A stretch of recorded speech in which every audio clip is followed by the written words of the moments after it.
금요일장 뉴욕 증시 분위기를 그대로 이어간다면 국내 증시 월요일장에서 소폭 오르는 그런 기대감도 가져볼 수 있을 것 같은데 주말 사이 트럼프 피격 사건이 어떤 영향을 줄지 시장 주목할 것으로 여겨지고 있습니다. 네, 오늘 우리 시장 안에서 움직일 종목들 어떤 것들이 있을지 그 시그널들 하나씩 포착해 가보도록 할 텐데요. 일단은 금요일 마감했던 뉴욕 증시 분위기부터 체크해 보도록 하겠습니다. 지난주 금요일 뉴욕 증시 분위기 어땠을까요? 네, 뉴욕 증시 분위기 좋았습니다. 다우 지수가 지난 5월 이후 처음으로 다시금 4만 선을 돌파하기도 했죠. 나스닥과 S&P 500 지수도 0.63%, 0.55% 강세를 보였는데요. 사실 이날 6월 생산자 물가 지수가 전월 대비 0.2% 상승한 것으로 확인이 되면서 시장 예상치를 상회했다라는 소식이 접혀졌지만 그럼에도 불구하고 시장 크게 개의치 않는 듯한 모습들 보이면서 상승 마감을 했습니다. 특히 다우존스 내에서는 금리에 민감하게 반응하는 홈디포 그리고 캐터필러 등이 강세를 보였습니다. 주간 기준 히트맵을 통해서 한번 살펴볼 텐데요. 일단 주간 상승률부터 체크를 하고 넘어가 보도록 하죠. 다우지수 1.6% 올랐고요. 나스닥과 S&P 500 지수 각각 0.2%, 0.9% 강세였습니다. 기술주에서 다른 가치주나 중소형주로 로테이션 되는 듯한 분위기가 확연했었는데 주간 상승률을 통해서도 나스닥과 S&P 500 지수 조금 상대적으로 부진했죠. 이 점 확인할 수가 있었습니다. 히트맵을 통해서도 이런 분위기 확연하게 나타나는데요. 함께 보시죠. 주간 기준 히트맵이 되겠습니다. 일단 대형 기술주 대체로 하방 압력을 받았는데 그 가운데서도 애플과 엔비디아는 오름세를 보였습니다. 1.86% 그리고 2.71% 강세였는데요. 엔비디아야 지금 주가가 내릴 때마다 계속해서 추격 매수가 들어오면서 꾸준히 느리지만 올라오고 있는 모습들 확인할 수가 있고요. 그리고 올해 원래는 아픈 손가락이었던 AI 경쟁에서 가장 뒤처졌다고 평가를 받았던 애플 한번 상승세를 타기 시작하니까 상대적으로 저밸류에이션에 대한 그런 매력도 부각을 받으면서 1.86% 강세를 보였습니다. 이어서 계속해서 살펴보면요. 섹터별로도 확인되는 모습들이 있는데요. 지금 금리 인하 기대감이 굉장히 많이 올라오면서 금리에 민감하게 반응하는 부동산 그리고 유틸리티 섹터에 유독 강한 초록불들이 많은데 섹터 기준으로 지난주 한 주 동안 4% 이상 오르는 모습들 확인할 수가 있었습니다. 이렇게 지난 한 주 정리를 해보도록 하고요. 지난 한 주 동안 월가에서는 또 어떤 말들이 나왔는지 코멘트들 살펴보도록 하겠습니다. 월가의 평가가 되겠습니다. 일단 시장이 조정을 받을 것 같다라는 이야기가 있습니다. 크레이그 존슨 파이퍼 샌들러의 수석 전략가의 말인데요. S&P 500 지수가 10% 정도 조정받을 수 있다라고 합니다. 기술적 증거가 없기 때문에 지속적인 로테이션이 있을 것이라고 성급히 믿으면 안 된다라는 이야기까지 했습니다. 지난주 대형 기술주에서 중소형주로 로테이션이 일어났던 점에 대한 경고라고 볼 수가 있겠고요. 또 인플레이션과 금리 관련해서는 두 가지 코멘트가 있었는데요. 제이미 다이먼 JP모건 체이스 CEO, 인플레이션 둔화의 성과가 있었지만 대규모 재정 적자, 부족한 인플라, 그리고 무역의 재구성, 재무장하는 국가들 있는 등 아직 여러 리스크가 있기 때문에 지금 너무 성급하게 시장 상승에 베팅을 하면 좀 우려가 된다라는 이야기를 했습니다. 제러미 시걸 교수는 미 연준 당연히 금리를 인하해야 한다라고 했는데요. 제롬 파월 미 연준 의장이 지금 금리 인하를 위한 밑작업, 준비를 하고 있다라고 생각한다고 밝혔고요. 7월에 그 작업에 대한 시그널이 나올 것이고 9월에 인하할 것 같다라는 이야기를 덧붙이는 모습들이었습니다. 살짝 상반되는 주장이기는 합니다. 인하가 너무 빨라서는 안 된다라는 식으로 해석을 해볼 수가 있고요. 인하해야 한다라는 식의 해석이 가능한데요. 지금 금리 인하와 관련해서는 시장 9월 금리 인하 가능성 가장 높게 점치고 있습니다. 그렇다면 이번 주 또는 오늘 주목해야 되는 이슈들은 뭐가 있는지 이슈 체크도 해보도록 하겠습니다. 주말 사이에 나온 이슈입니다. 알파벳이 위즈를 품을 그런 인수 논의를 하고 있다라는 소식이 전해졌는데요. 위즈는 사이버 보안 회사가 되겠습니다. 지금 알파벳이 이 위즈를 230억 달러에 인수하는 것을 논의 중이라고 합니다. 230억 달러는 역대 가장 큰 규모의 인수가 될 것으로 여겨지고 있는 있는데요. 이 시점에서 우리가 생각해 볼 수 있는 거는 사실 알파벳은 아마존과 마이크로소프트에 비해 클라우드 컴퓨팅 사업 부분에서는 조금 밀려 있습니다. 3위에 있는데 과연 위즈를 품음으로써 시장 영향력을 강화할 수 있을지 체크해 볼 필요가 있을 것 같습니다. 그리고 230억 달러라는 굉장히 큰 금액이기 때문에 알파벳에 혹시 자금 부담으로 다가오진 않을지 여겨보셔야겠습니다. 만약에 자금 부담으로 다가오게 된다면 물론 장기적으로는 좋은 투자가 될 수도 있겠지만 주가에 단기적으로는 자금 부담으로 인한 하방 압력으로 작용할 수가 있겠습니다. 또 이번 주에 주목할 이슈 바로 금리 인하와 관련돼서 은행주 주목을 해보셔야 되겠습니다.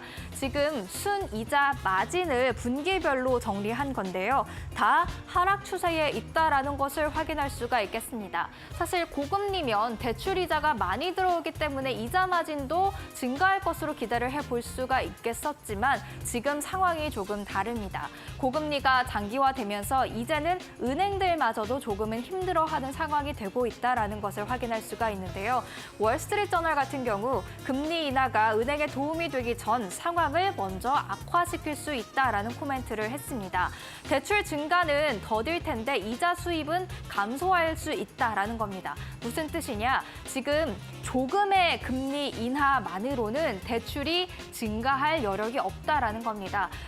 이자가 더욱더 향후에 낮아질 것을 예상하면 대출 받는 사람들도 조금 더 기다렸다가 대출을 받겠죠. 그렇기 때문에 0.25%포인트 정도의 금리 인하는 지금 은행에 아무런 도움이 되지 않을 텐데 이렇게 되면 오히려 이자 수입은 이전보다 감소하는 거 아니냐라는 그런 부담으로 작용할 수 있다는 겁니다.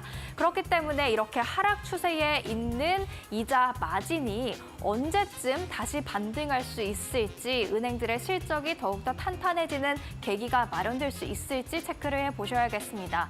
금리 인하가 빠르게 많이 이루어진다면 턴어라운드 빠르게 반등이 가능하겠지만 그렇지 않다라고 한다면 꽤 오래 기다려야 할 것 같다라는 이야기들도 나오고 있습니다. 이번 주 일정 마지막으로 점검을 해보도록 하겠습니다. 이번 주에는 빅 이슈는 없지만 잔잔하게 많은 일정들이 기다리고 있는데요. 일단 현지 시간 월요일에는 제조업 지수 한 가지 공개가 되고요. 제롬 파월 미 연준 의장 워싱턴 경제클럽 대담에 나서게 됩니다. 골드만삭스와 블랙록 금융주의 실적 발표도 예정이 돼 있고요. 화요일에는 6월 소매 판매가 예정이 돼 있는데 미국의 경기 체력을 확인할 수 있는 지표인 만큼 체크하실 필요가 있겠습니다. 계속해서 모건 스탠리, 뱅크 오브 아메리카 등 금융주 실적 발표 이어갑니다. 현지 시간 수요일에는 연준의 베이지북이 공개가 됩니다. 역시나 마찬가지로 소매 판매에 이어서 미국의 경기 체력에 대해서 확인할 수 있는 한 가지 보고서가 될 전망이고요. ASML 반도체 관련해서 실적이 나오고 있습니다. 지금 수주 물량이 증가하느냐 아니면 감소하느냐 그대로냐 한번 체크해 보실 필요가 있겠습니다. 목요일과 금요일로 이어가겠습니다. 목요일에는 주간 신규 실업보험 청구 건수 마찬가지로 나오게 됩니다. 노동시장 확인할 수가 있을 예정이고요. 유럽중앙은행 ECB가 기준금리를 결정합니다. 이번에는 좀 한 차례 건너 뛰어갈 수 있다라는 그런 이야기들도 나오고 있죠. 그리고 이날 넷플릭스가 실적을 공개합니다. 넷플릭스의 실적도 살펴보시면 좋을 것 같고 TSMC 지난해는 월 실적이었는데요. 이번에는 분기 실적을 공개할 예정입니다. 그리고 금요일에는 지표 공개는 없지만 실적 발표 대거 예정이 돼 있습니다. 아메리칸 익스프레스 금융주 예정이 돼 있고요. 그리고 지역 중소형 은행까지도 실적 발표 준비를 하고 있습니다. 이렇게 이번 한 주 체크해야 될 이슈까지 그리고 지표까지 정리를 해봤습니다. 이어서 월가의 전략가를 만날 시간이 되겠는데요. 7월 금리 인하해야 된다라는 주장을 펼치더라고요. 한번 들어보시죠.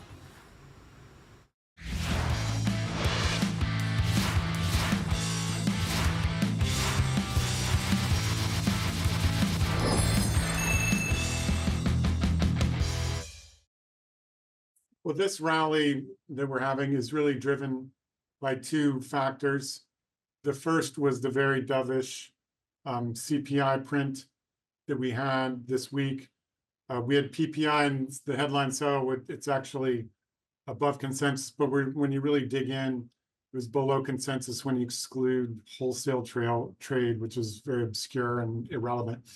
And more importantly, when you plug that into a simple model that we have and others have, you can quickly see that PCE core at the end of the month is going to be close to zero. It's going to roll down to 2.5. We know that the economy's slowing. So Fed should cut in July. Everybody kind of knows they're not good enough to do that. So they're going to cut in September. That's really bullish for stocks. But we're also entering into earnings season. It's typically bullish for stocks and also likely to broaden out the rally because expectations for non-tech stocks are low and for tech stocks very high. So there's likely to be a rotation for those two reasons. There's two problems with the Fed. The first is they have an overly rigid policy framework. They treat 2% as if it was chiseled on a tablet and descended from the heavens, when actually there's evidence that's too low. And they only look at PCE core versus a broader range of indices. So that's bad, but what's good about it is, it's easy to predict what the Fed's going to do. So when PCE goes down below 2.5, it's getting close to their target. They are obsessed with the labor market.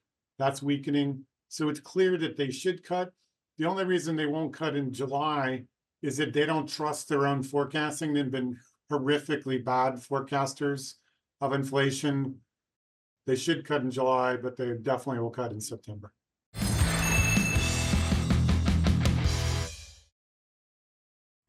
네, 지난주 금요일 우리 증시 분위기 다시 한번 복귀해보고 오늘 개장 전 우리가 확인해볼 이슈들 점검하는 시간입니다. 지난주 금요일 마무리했던 국내 증시 상황 한번 지수 통해서 확인을 해보도록 할 텐데요.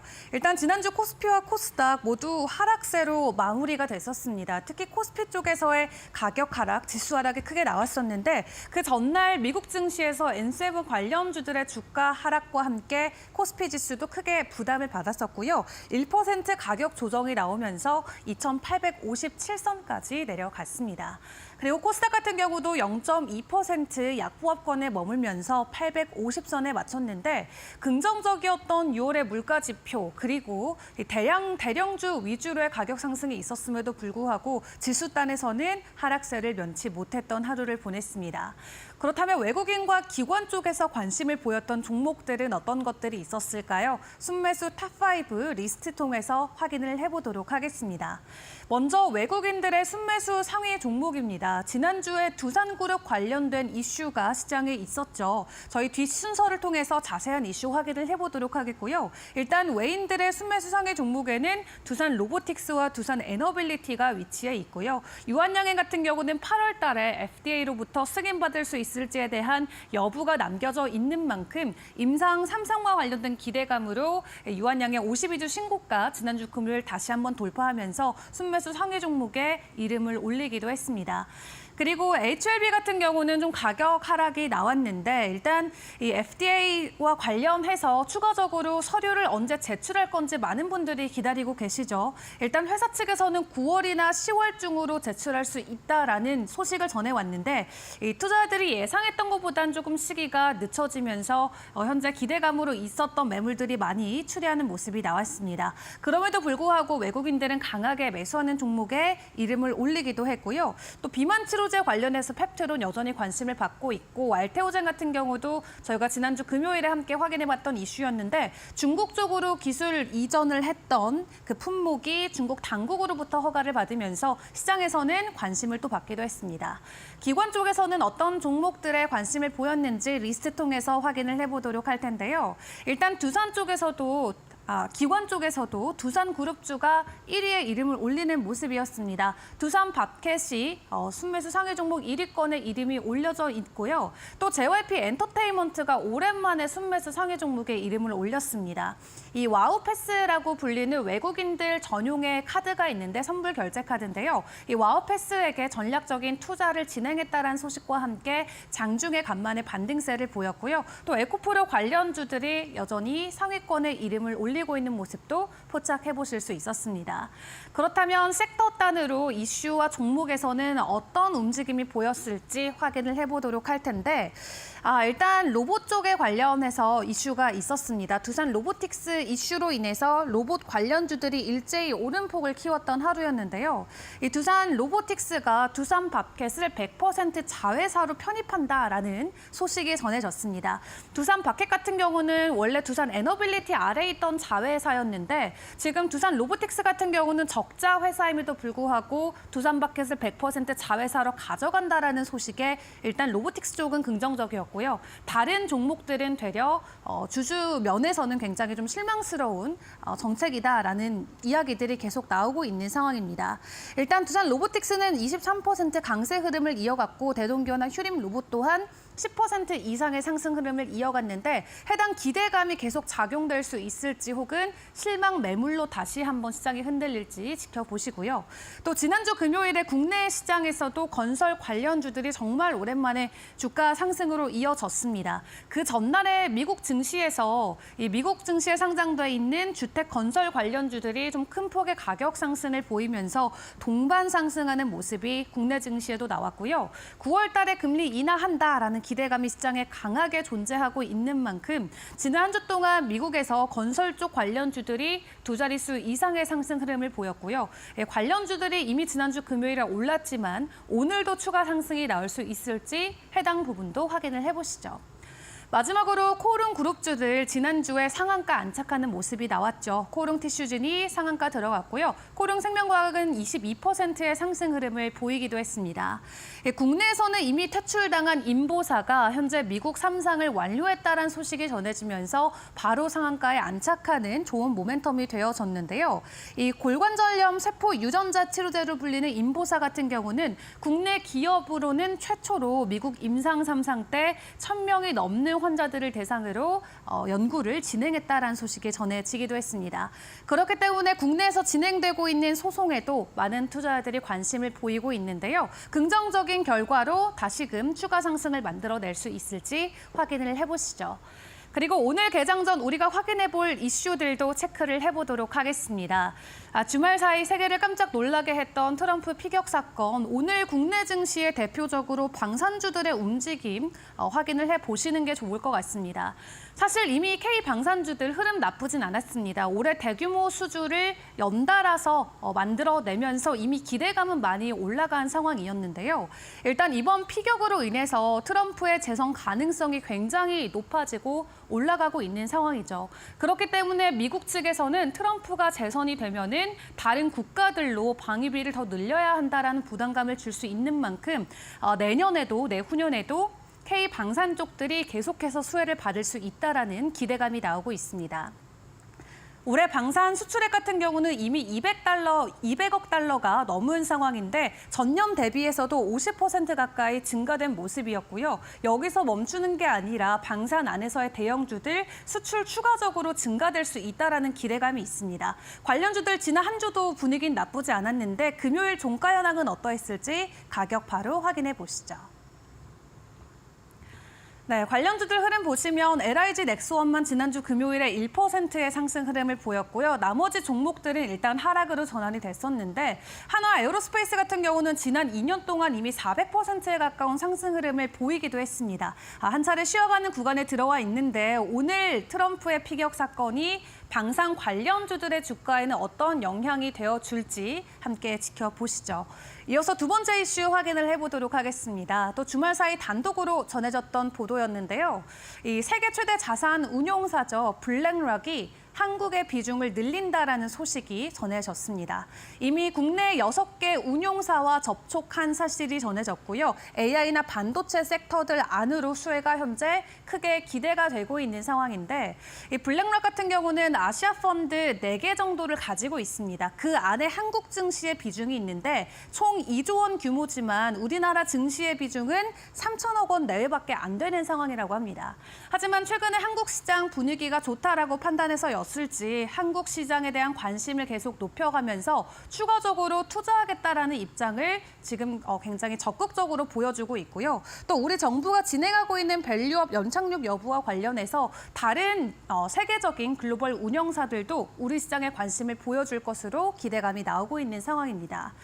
그런 가운데 지난 한 주 동안 외국인들이 가장 많이 담았던 순매수 종목들의 종가 현황 바로 확인을 해보도록 하겠습니다. 올해 되고 외국인들이 국내 증시 굉장히 큰 규모로 담아내줬죠. 그렇기 때문에 반기 기준으로 봤을 때는 역대 최고치까지 올라간 상황이라고 하는데요. 이 외국인들이 많이 담았던 순매수 상위 종목들의 흐름들, 지난주에는 KB금융과 포스코홀딩스만 오름폭을 보였고요. 나머지 종목들은 하락으로 마무리가 되기도 했었습니다. 이 블랙락이 추가적으로 국내 시장에 대한 밸류에이션을 다시금 평가를 하고 또 큰 폭의 이 투자 금액을 늘려간다라고 했을 때 해당 온기가 다른 자산들로까지 퍼질 수 있다라는 긍정적인 기대감 한번 안고 출발을 해보시는 것도 좋을 것 같습니다. 오늘 국내 증시에서 보내오는 시그널들 이데일리 TV와 계속해서 포착해 보시죠.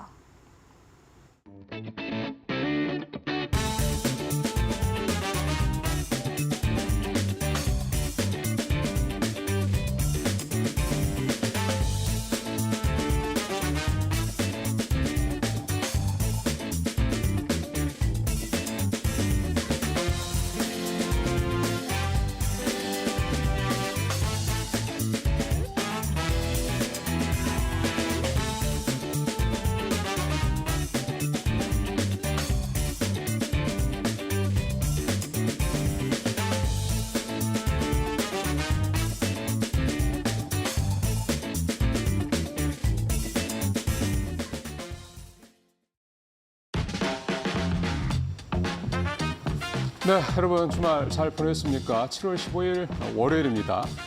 이데일리 TV 뉴스 브리핑 시작합니다. 자, 오늘 월요일이기 때문에 주간 전망부터 바로 시작을 해보겠습니다. 금리 인하 기대 누르는 경기 둔화 우려, 2분기 실적 중요하다. 제목 이런데요. 일단 큰 틀에서 좀 보면 현재 시장에서 가장 큰 관심사가 두 개로 좀 쪼개져 있습니다. 하나는 금리에 대한 기대감은 점점 높아지고 있습니다. 인플레 지표 둔화되는 거, 그다음에 고용 지표까지 같이 둔화가 되면서 9월에 금리 인하 가능성이 뭐 이제 90% 근처까지 올라갔다 이런 얘기가 나오고 있기 때문에 금리에 대한 기대감은 이제 더 분명해졌다. 이건 호재가 될 거고 또 하나는 매크로 지표 가운데 고용 지표의 이 둔화 속도가 좀 큽니다. 특히 이제 가장 그동안에 미국의 인플레를 끌고 왔던 서비스 쪽의 물가가 눈에 띄게 둔화되는 게 나타나다 보니 소매 쪽에, 그러니까 소비 쪽의 어떤 둔화 부분들도 좀 걱정스러울 정도다 이런 얘기가 나오고 있어서 결국은 미국의 경기가 생각했던 것보다 더 빠르게 나빠지는 건 아니냐 이런 우려감도 좀 같이 작용을 하고 있는 거죠. 이 두 가지의 어떤 그런 전망들이 좀 충돌하는 상황이다 보니 당연히 시장은 불확실성이 좀 커질 수밖에 없습니다. 지난주에 특히 빅테크들 중에서 엔비디아라든가 테슬라 같은 이런 종목들의 움직임이 좀 변동성이 컸던 것도 결국 이제 그런 어떤 측면에서 해석을 해볼 수가 있다 이런 건데요. 자, 이번 주에 일정들은 그런 어떤 전반적인 불확실성이 커지고 있다는 측면에서 살펴보시면 될 것 같습니다. 첫 번째로 보시면 우리 시간은 오늘 이제 중국의 2분기 GDP가 발표가 될 예정이고요. 오전에 나올 것으로 좀 예상이 됩니다. 그다음에 현지 시간으로 15일 날 연준 의장 워싱턴 경제클럽 토론회 있고 다 현지 시간 기준입니다. 16일에 미국의 6월 소매 판매, 17일에 연준 베이지북, 그다음에 같은 날 유로존 6월 CPI, 그다음에 18일에 유럽 중앙은행의 기준금리 결정 이런 이제 보면 되게 굵직굵직한 지표들이 이번 주에 상당히 좀 많이 몰려 있습니다. 특히 이제 오늘 오전에 나올 것으로 예상이 되는 중국의 2분기 GDP는 내용이 현재 별로 썩 좋지 않을 것으로 전망이 됩니다. 아시겠지만 1월 달에 5.3% 성장을 해서 깜짝 성장을 했다 이런 평가가 있었는데 2분기에는 지금 5.1% 정도 중국의 GDP가 성장할 것으로 보이는데요. 그러니까 전분기보다 더 좀 안 좋아진다는 얘기죠. 투자가 좀 부진하고요. 그다음에 부동산 침체 여전히 살아날 좀 그런 기미가 별로 보이지 않고 있습니다. 그다음에 중국의 또 소매 판매 이게 3.4% 정도 예상이 되는데 증가율이 전월 비해서 또 줄어들 것으로 예상이 되고 있습니다. 최근에 중국에 투자하시는 이른바 중학개미 분들 좀 많으시다고 얘기 나왔었는데 중국의 매크로 지표들이 여전히 딱히 이렇게 좋아 보이지 않는 모습을 보이고 있다는 점 감안하시면서 투자 전략 잘 좀 챙겨 보셔야 될 것 같습니다. 일단 이렇게 앞서 말씀드린 대로 상당히 좀 중요한 특히 이제 대외 쪽에 이런 어떤 지표들 발표들이 좀 연속으로 좀 있는 상황이기 때문에 이번 주는 특히 미국의 엔비디아라든가 테슬라 같은 이런 빅테크 관련주들 주가 흐름 잘 보실 필요가 있을 것 같고요. 결국 우리는 이번 주에 딱히 뭐 대단히 눈에 띄는 그런 기업들 시적 발표가 없기 때문에 이번 주는 한 걸음 떨어지면서 좀 시장을 바라보시는 그런 어떤 한 주로 삼으시면 좀 어떨지. 너무 시장 이 불확실성에 흔들리는 시장에 너무 이렇게 휘둘리실 필요는 없지 않을까 이런 생각이 좀 듭니다. 자, 다음은 금융주 얘기를 좀 오늘 좀 해보도록 하겠습니다. 아시다시피 올 1분기에 금융주들 분위기 좋았습니다. 특히 초반에 되게 좋았죠. 아무래도 밸류업에 기대감을 가장 크게 수혜를 입을 것으로 예상이 되는 게 이제 금융주들이었는데요. 실적도 뭐 아주 나쁘지는 않았던 것도 분명히 있습니다.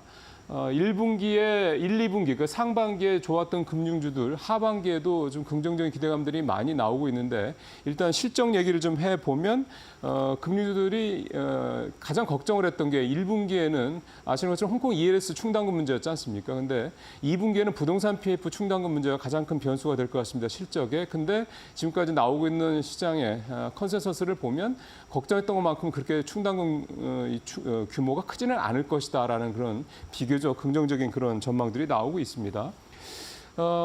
하반기 들어서 아직 뭐 오래되지는 않았습니다만 지금 금융주들의 주가 흐름을 보면 상반기와는 조금 다릅니다. 보시겠지만 좀 7월 달 들어서 가장 주가가 많이 오른 금융주는 KB금융이죠. 10%가 넘게 올랐고 그다음에 신한지주, 하나지주, 우리지주 이런 순인데 코스피가 2% 조금 넘게 오른 것을 이제 참고하시면서 보시면 상반기에서 하반기에도 역시 KB금융이 가장 앞서 나가고 있고요.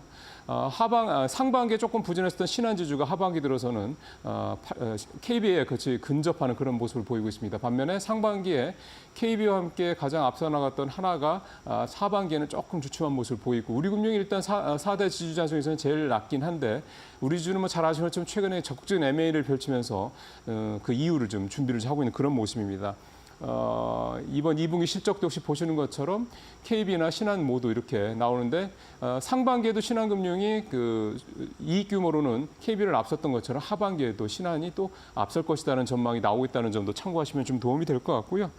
전체적으로 하반기에는 이런 밸류업에 대한 기대감 플러스 이런 실적 기대감이 좀 같이 맞물리면서 특히 4대 금융을 주식으로 금융주에 대한 기대감은 조금 더 갖고 계셔도 되지 않겠냐 이렇게 생각이 좀 듭니다. 요즘에 뭐 서학개미 따라하기 이런 투자법 뭐 얘기 나올 정도로 이 서학개미들의 움직임 상당히 좀 관심이 더 많이 모아지고 있습니다. 실적도 괜찮죠. 상반기에 서학개미들의 가장 큰 특징이라면 엔비디아 뭐 굉장히 많이 샀다라는 거, 그다음에 테슬라 여전히 많이 갖고 있다 이 정도로 해석을 좀 해볼 수가 있겠는데 7월 달 들어서 서학개미들의 보유 종목에 조금 변화가 있습니다. 일단은 테슬라를 많이 팔았습니다. 7월 달 들어서 테슬라를 2억 5천만 달러 정도 팔았고요. 엔비디아도 조금 팔았습니다. 근데 뭐 파는 규모가 엔비디아는 많지 않아서 차치하고 테슬라를 이렇게 규모를 이렇게 매도 규모 이렇게 많다라는 걸 보면은 역시 테슬라는 지난 한 달 사이에 많이 올랐던 데 따른 기술적 어떤 그런 이익 실현 부분 성격이 크다 이렇게 볼 수가 있겠고요. 지금 표에서 보시는 것처럼 브로드컴을 제일 많이 산 게 눈에 띕니다. 1억 2천만 달러가 넘게 샀고 그다음에 애플, 마이크로소프트, TSMC, 나이키 순 이렇게 좀 되는 건데 좀 브로드컴 같은 경우는 엔비디아의 뭐 데자뷰를 기대하는 것 같습니다. 지난주에 이제 10분의 1 액면 분할을 했죠. 그래서 이 액분한 다음에 엔비디아처럼 주가가 또 30-40% 이상 뜰 것이다라는 그런 기대감을 갖고 브로드컴에 대한 순매수를 제일 많이 한 것으로 분석이 되고요. 애플, 뭐 마이크로소프트 이런데 TSMC 여기는 뭐 충분히 계속 사고 있는 데니까 이해가 되고 나이키가 순매수 5위에 올랐다는 게 좀 눈에 띄죠. 상반기에는 이런 비슷한 흐름이 나타났던 게 스타벅스였습니다. 그렇게 사실인데 주가에서는 별 재미를 보지는 못했는데 나이키도 지금 주가가 많이 떨어졌었던 그런 대표적인 종목이기 때문에 나이키도 역시 저가 매수 성격이다 이렇게 보면 될 것 같습니다. 나이키는 이제 이런 저가 매수에 따른 그런 어떤 기대를 충족시킬지 좀 주목을 해볼 필요가 있을 것 같고요. 또 하나 재미있는 거는 표에는 나오지 않습니다만 미국의 주택저당증권 MBS죠. 이거를 추종하는 ETF도 순매수 상위권에 들었다는 건데요. 미국의 주택시장이 좀 안정적인 모습에 있다라는 점 또 하나는 아무래도 금리 인하할 가능성이 높아지니까 여기는 채권 수익률 상승에 대한 기대감, 그러니까 채권값이 오를 것에 대한 기대감이 작용했다 이렇게 해석이 됩니다. 자, 오늘 마지막 얘기는 이번 주에 있을 것으로 예상이 되는 체코 원전 우선상 대상자 발표 요 관련된 내용인데요. 빠르면 뭐 17일 정도 체코 정부가 발표할 것으로 현재 전망이 좀 나오고 있습니다. 우리는 지금 팀코리아를 중심으로 해서 6개 회사의 이 컨소시엄과 그다음에 프랑스 전력공사죠. 프랑스 한전 같은 데죠. 여기와의 좀 이 수주를 둘러싼 사활을 위한 경쟁이 좀 벌어지고 있는 그런 상황인데 팀코리아 멤버 한번 다시 말씀을 드리면 한국 수력 원자력, 그다음에 한전기술, 한국원자력 연료, 그다음에 한전 KPS, 두산에너빌리티, 대우건설 상장사가 또 상당히 좀 많이 포함되어 있다라는 거. 참고하시고 팀코리아가 수주를 따내면 크게 보면 두 가지 의미가 있습니다. 첫 번째는 2009년 아랍에미리트 바카라 원전 4기 수주 이후에 15년 만에 다시 한국형 원전을 수출한다는 것. 두 번째는 이게 사실 더 큰데요. 유럽에서 원전을 처음으로 수주를 한다는 건데요. 체코뿐만이 아니라 지금 뭐 여러 나라들, 네덜란드, 폴란드, 루마니아, 영국 이런 나라들이 지금 원전을 신축하려고 좀 준비를 하고 있는데요.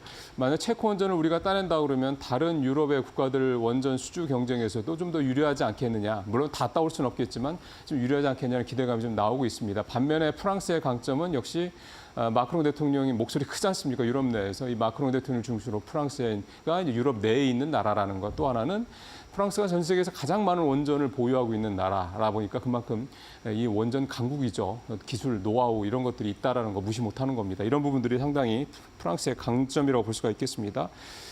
하나만 더 좀 말씀을 드리면 지난주에 두산그룹의 사업 재편 소식 때문에 두산에너빌리티가 좀 충격을 받았죠. 두산에너빌리티의 자회사로 있는 두산밥켓, 이 알짜배기 자회사가 이제 인적 분할을 통해서 빠져나가게 되니까 상당히 이제 두산에너빌리티의 성장성에 큰 어떤 문제가 생기는 게 아니냐 이런 우려들이 있었습니다. 주가도 좀 반영이 됐고요. 근데 만약에 이번 에너빌리티가 들어가는 팀코리아가 체코 원전을 따낸다고 한다면 아무래도 이런 우려감이 조금 이제 줄어들지 않겠냐 생각이 좀 들고요. 어쨌든 두산에너빌리티가 갖고 있는 이 글로벌 전력 공급 문제에 있어서의 성장성은 분명히 제차, 3차 말씀 안 드려도 잘 아시는 부분들이기 때문에 이 체코 원전 수주는 또 이렇게 미세하게 갔을 때는 두산에너빌리티라는 이런 뭔가 요즘에 변수가 생긴 회사의 주가에도 상당히 큰 영향을 미치는 그런 또 한 주가 되지 않을까 생각을 좀 해봅니다. 자, 뉴스브리핑 마치도록 하겠습니다.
네, 마켓 비하인드로 이어가도록 하겠습니다. 이번 시간에는 김영재 유진투자증권 서울 WM센터 이사와 이야기 나눠보겠습니다. 이사님 어서 오세요. 네, 안녕하십니까.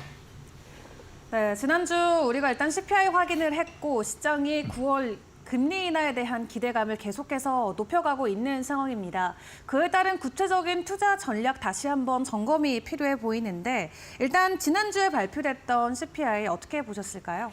네, 일단 최근에 발표되는 미국 경제 지표들이 시장의 우호적인, 그러니까 금리 인하를 조금 더 앞당길 수 있는 그런 방향을 좀 나타내주고 있는데 미국 6월 소비자 물가지수는 헤드라인이라든지 아니면은 코어 모두 예상치를 하회하면서 상당히 좀 긍정적이었다라고 볼 수가 있는데요.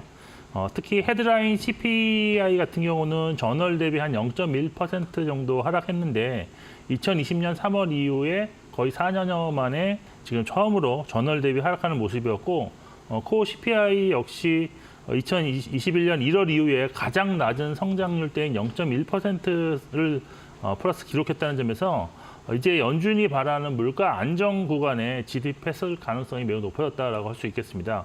여기에 이제 그 전에 발표된 6월 고용지표 같은 경우도 실업률이 지금 4.1%로 나왔고 또 비농업 부분 일자리 증가도 20만 이상이 나타났지만 여기서 정부의 어떤 공공 부분 증가를 제외하고 민간 부분의 증가는 큰 감소를 이루었다라는 점에서 금리 인하에 이것도 좀 도움을 주는 지표였다라고 판단을 하고 있습니다.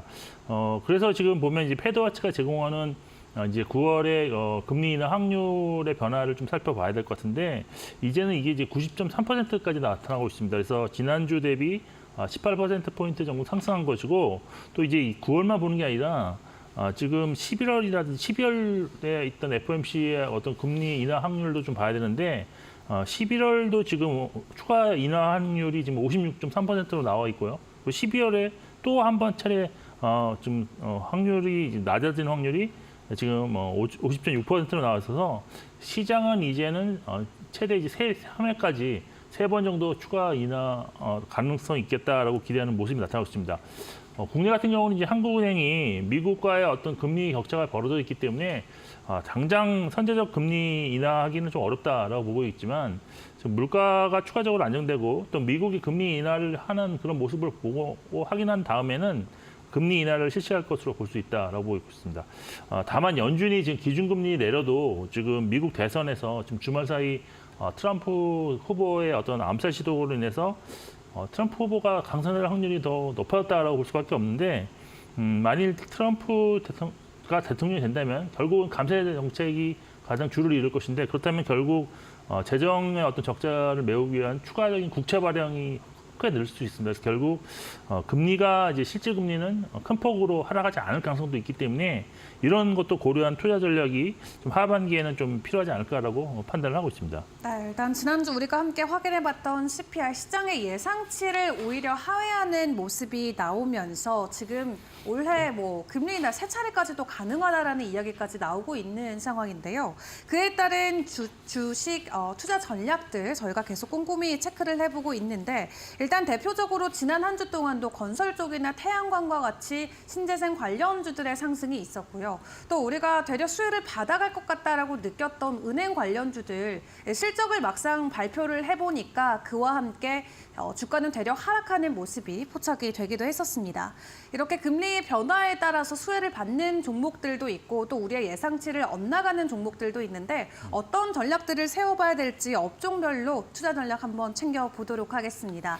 어떻게 보실까요? 네, 일단 아시다시피 이게 금리 인하에 대한 얘기는 작년 말에도 나온 거고 또 4월인가 5월에도 한 번 나왔습니다. 그래서 금리 인하에 대해서 수혜를 보는 업종들은 많이 아실 텐데 사실 이론적으로 이제 금리가 내려가면 결국 미국 금리가 내려가는 겁니다. 이제 달러에 대한 수요가 좀 감소하면서 달러가 약세로 진행됩니다. 그러면 결국 달러 약세에서 지금 현재 좋은 국내 수출은 약간 좀 부정적인 영향을 받겠지만 주식시장에서는 이제 환차익을 노린 외국인의 매수세가 상당히 이제 들어올 수 있는 그런 여건이 조성되기 때문에 전반적으로 경험적으로 달러가 약세가 되는 구간에서는 오히려 상당히 지수에는 도움이 되었다. 종목들 수익률이 좋았다라고 보시면 될 것 같습니다.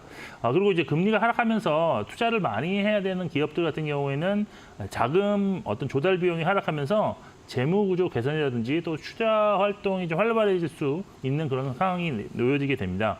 결국 여기에 이제 더해서 기업 가치를 이제 구할 때 이제 공식이 이제 있는데요. 그 중에서 이제 분모에 들어가는 무위험 자본 수익률이 낮아지면서 멀티플 베스가 좀 상향 조정되기 때문에 성장주의 어떤 저점 가치가 상향되는 그런 현상이 나타나게 됩니다. 그래서 금리 하락기에는 성장주인 인터넷 플랫폼 업종을 비롯해서 건설, 증권, 바이오, 2차 전지 그리고 풍력 업종이 좀 수혜를 입게 되는데 이들 업종 중에서 하반기 실적 턴어라운드가 진행되는 업종에 대한 주가 반등을 일단 예상해 볼 수 있다라고 볼 수 있습니다.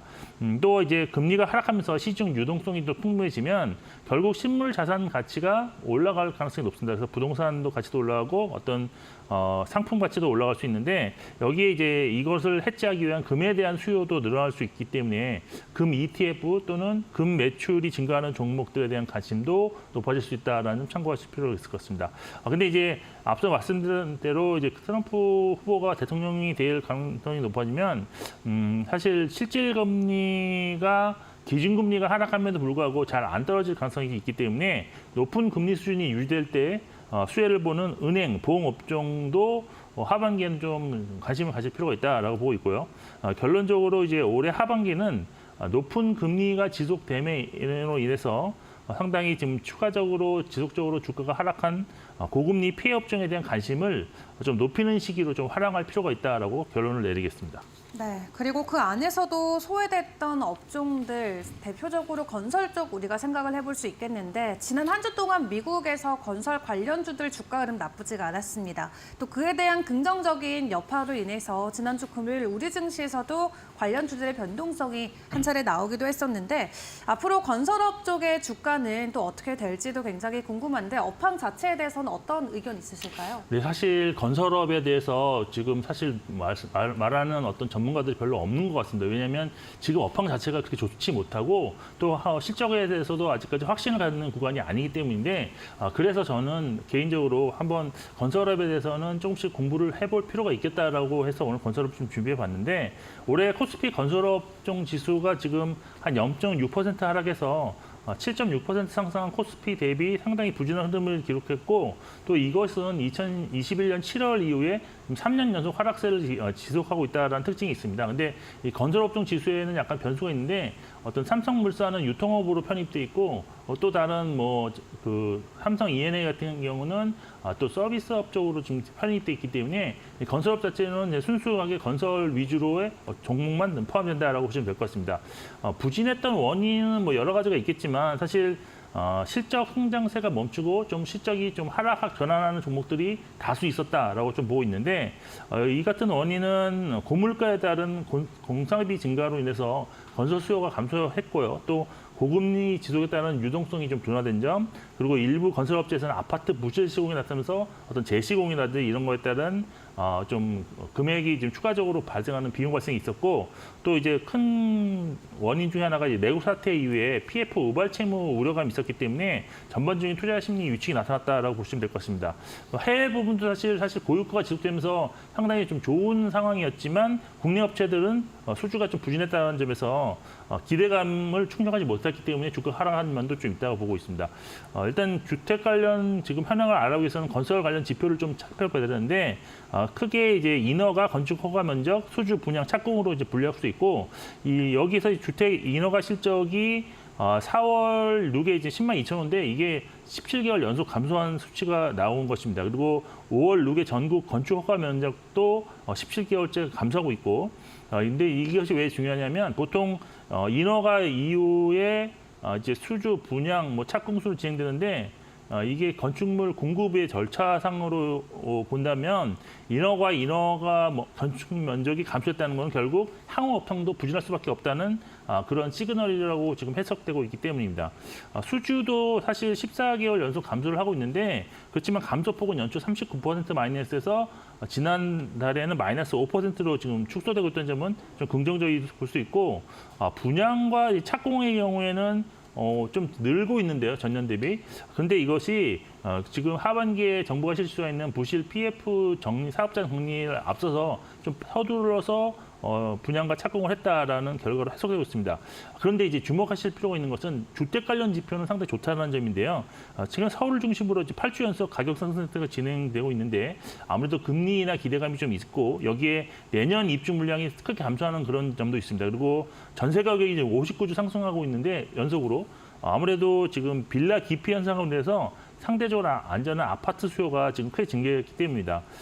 결론적으로 본다면 일단 주택 가격 상승이 추가적으로 진행될 경우에는 건설사들의 어떤 물량 감소라든지 마진 훼손, 재무적 리스크도 좀 해소될 것으로 볼 수 있어서 향후 주택 가격 동향이 건설주의 좀 방향성을 결정지지 않을까라고 지금 보고 있는 상황입니다.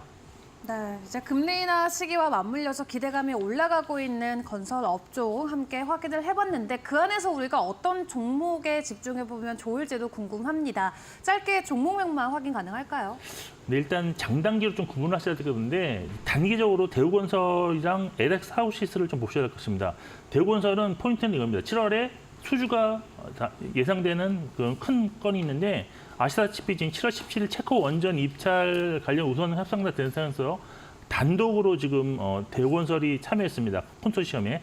그래서 요게 기록되고 또 이제 투르크메키스탄 비료 공장도 좀 기대할 수 있다. 그리고 LX하우시스는 결국 지금 아파트 매매 거래량 호조에 따른 2분기 실적이 좀 좋을 수 있다는 점이고 중장기로는 삼성물산 그다음에 HD 현대산업개발 그리고 GS건설 보고 있는데 아무래도 지금 삼성물산과 HD산업개발은 PF에 관련된 부실도가 상당히 좀 낮다라는 점이 좀 긍정적인 포인트가 될 것 같고 GS건설은 아직은 조금 PF 관련 우려감이 있지만 장기적으로 주택 관련해서 어떤 지표들이 전환될 때 가장 수혜 볼 수 있는 점을 참고하시면 좋을 것 같습니다. 네, 여기까지 김영재 유진투자증권 서울 WM센터 이사와 이야기 나눠봤습니다. 수고 많으셨습니다.